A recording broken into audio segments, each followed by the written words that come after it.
And welcome to a special Valentine's Day edition of SFL Game Day Wrap-Up. Week 4 is in the books, along with Mike St. Green. I'm Cameron Irvine.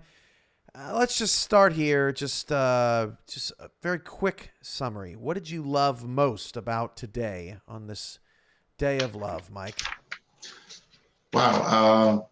I really loved St. Louis today. In the Battle of the Unbeatens today, St. Louis stepped up and moved to 4-0, their best start in franchise history. Probably, I think they're only two off of their Yeah. win total for any one regular season. So, St. Louis really impressed me today. I wanted to wait and see today to see what they had in store with the challenge of Vancouver, and they definitely answered the call today. Let's talk more about that game. I mean, the sometimes you look at games and you say, well, this team lost the game Mm-hmm. or this team won the game, right? St. Louis won this game. Vancouver didn't play a bad game. They didn't look like a team that got exposed in any way, anything like that. St. Louis, from the opening kickoff in the frigid temperatures in St. Louis, that's one of the coldest SFL games I've seen, especially in the South, in a long time. But they were effective. Opening drive, touchdown. They did everything well today. Martinez, he did kind of fall off at the end of the second half, but even he was having a good game. He was out rushing Robert Redford at one point. It was really impressive. I was surprised. You were saying off air that you weren't surprised. Why weren't you surprised? Yeah, like I said, I wasn't surprised because of the way they've looked the first 3 weeks. I mean, they have been impressive in doing all the things that we're talking about now. Maybe outside of getting the running game going, but the defense has been dominant, been turning the ball over, getting the ball back to the offense. Christian Brown has looked great the first 3 weeks, even looked better today. And I don't know if it was strategic because of the weather, but maybe it's probably more strategic because they wanted to keep the ball out of Vancouver's hands. They came out, made it a point to get Kyra Martinez's ball. I think he ended up with 25 plus carries, but he only averages about 3.2 or 3.3 yards per carry. But his yards that he was getting, in particular in the first half, were effective yards that kept the Vancouver defense off balance. And in turn, Christian Brown had a huge game today. And analyst Matt Wilson made a great point about Bill Cherry getting carries to the fullback that helped kind of slow the pace of the game down, put them in third and second and manageable situations, gave Martinez a break so they weren't hammering him into the snow 30, 35, 40 times.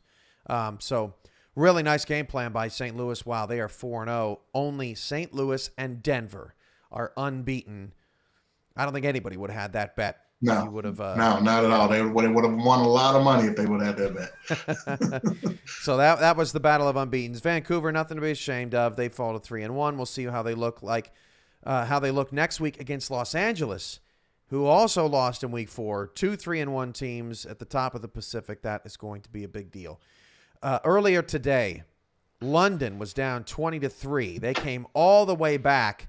If they win the game, they send the defending champs on a 2-game losing streak. They beat Baltimore on the road. They get a divisional win, and they claim first place in the division for now. Instead, T-Roy gets a late touchdown. The defense gets a late interception, and Baltimore pulls it out, 27-20. This game was probably the best game today from a just great football competitive standpoint, right? No defensive lapses. This was a great football game. What did you see out of Baltimore's win or London's loss?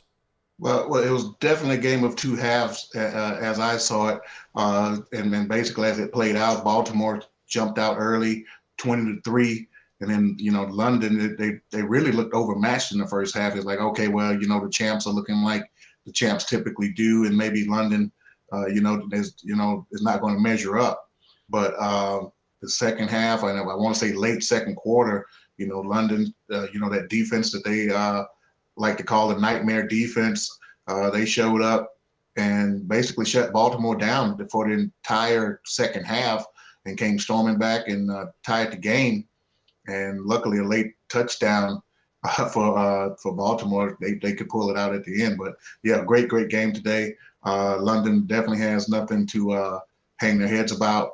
And I know they're not, most teams aren't into moral victories, but hey, they really shouldn't be down on themselves about losing this game today.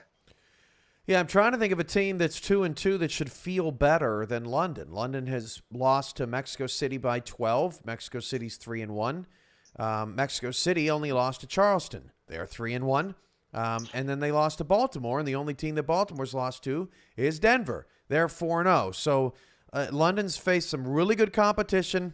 They haven't won all the games on their schedule, but they're playing really good football, and they showed up today. No, Angus McLean was not 39 of 41, but he made some brilliant throws, and that offense moved the football. So tip of the cap to London in the loss. Yes, London. Hey, on to next week and see if you can get to 3-2. Yeah. On the nightcap here tonight, Fort Worth and Houston pick up crucial wins. Everyone in the South won this week. Now everyone in the South is 2-2 or better. The Atlantic can say the same thing. Carolina picked up a win over San Diego. But Fort Worth takes care of business against Portland. They looked like they were in a completely different league, even though both teams came into the league as expansion teams last season. Mm-hmm. And then on the other game, E.T. King owned Las Vegas. DR Sim had 297 yards. They won with deep posts all night long. Vegas had some explosive plays, but just weren't consistent enough. Two Texas teams get big wins on 2-game winning streaks. Who caught your eye? I'll say Fort Worth caught my eye tonight. Jason Williams, Williams as they call him, he started this game off huge with a big 84-yard touchdown run. Ended up with 141 yards total. Catherine Horrell had a couple of big sacks in this game. Adam Leach, who had a pick six last week, had another big interception in this ball game. Aiden Davis also had his fourth interception of the season. Taco Sicario, he seems to kick about 3 field goals every week. He had another 3 field goal game, I believe. And just a total dominating performance by Fort Worth. And these two teams, as you mentioned, they came in the league at the same time, but right now it's miles between these two clubs. I'm going to go on the other side of things because of how they won. So when Houston was putting their team together in the offseason, 4 wide receivers, 2 tight ends, pick one or the other. That's what people were saying, right? You got to be one or the other. Well, Houston today, they finally showed for the first time, they finally put all of their weapons to use. Leroy Brown over 10 catches and 100 yards. DR Sim over 10 catches and 100 yards. Their tight ends combined for 5 receptions. One of them had 3, the other had 2. Corky didn't get a lot of looks at wide receiver 4, but Fenimore had one-handed catches. He had a touchdown. They used everybody. Murray, quiet, but he had an incredible play for a touchdown. And a shout-out to Doug Britton. He's not going to get a lot of love, kind of like John Blades last week because they lost the game. Kickoff return touchdown, the first in the SFL this season, and it was a doozy. A double spin, man, right up the gut. It was an incredible return, so shout-out to Doug Britton there. His first career touchdown comes in the return game, but Houston showed that they can be explosive offensively, and I think that's huge for this team to sort of silence the doubters, put the offseason behind them, put the 0-2 start behind them. They, in my view, they don't need to do a thing. They've won 2 in a row. Their offenses look great. Last week looked a little bit better than week 2. This week looked a lot better than week 3. Yeah. Houston definitely have gotten off the canvas and come up swinging, and now they're 2-2 and right in the heart of that South Division. But one thing I've learned tonight involving a Vegas football game is to put extra pages on my note sheet so I can have more room to write down all these crazy stats we're going to get out of a Vegas game. But they need to the only thing they need to do now is get a victory out of one of these wild games that they typically like to play. And don't let it be the last kickoff of the night because it's going to take forever to get the games wrapped up. No, for sure. And back to Fort Worth real quick to what you were saying. I don't know if there's a defense that I would fear more. Right? Maybe Denver, but Denver, St. Louis, those two are pretty good defenses. But Fort Worth knows how to just completely smother you defensively. They're very well coached.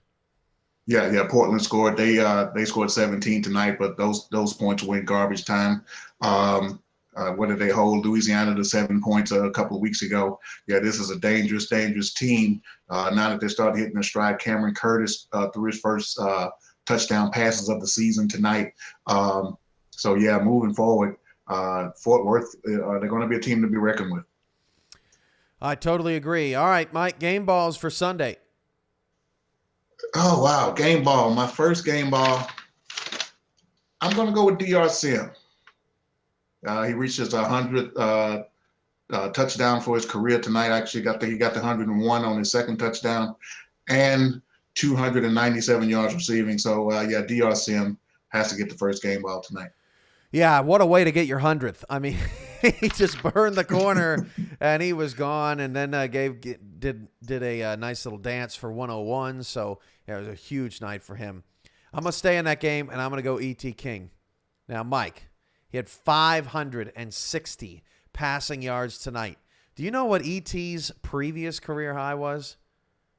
Let's hear it. 560. Exactly. Do you know who he had 560 against? I think I see where you're going with this. Probably Vegas. Vegas. Do you know in what stadium did he have the 560 yards against Vegas? I'm probably going to say Silver State Stadium in Vegas. When he was with the Tallahassee Pride, E.T. King, on March the 5th, 2017, almost 4 years ago, had 560 yards in a Tallahassee game in Las Vegas, and almost 4 years to the date, he does it again in a victory. E.T. King gets my game ball. Wow, that's incredible. Well, my second game ball, I'm going to go all the way back to game one today, and it just kind of stood out to me. Greg Soto, 273-yard plus touchdown catches today, set the tone in that game. Lone Star really just jumped all over Jacksonville and never looked back.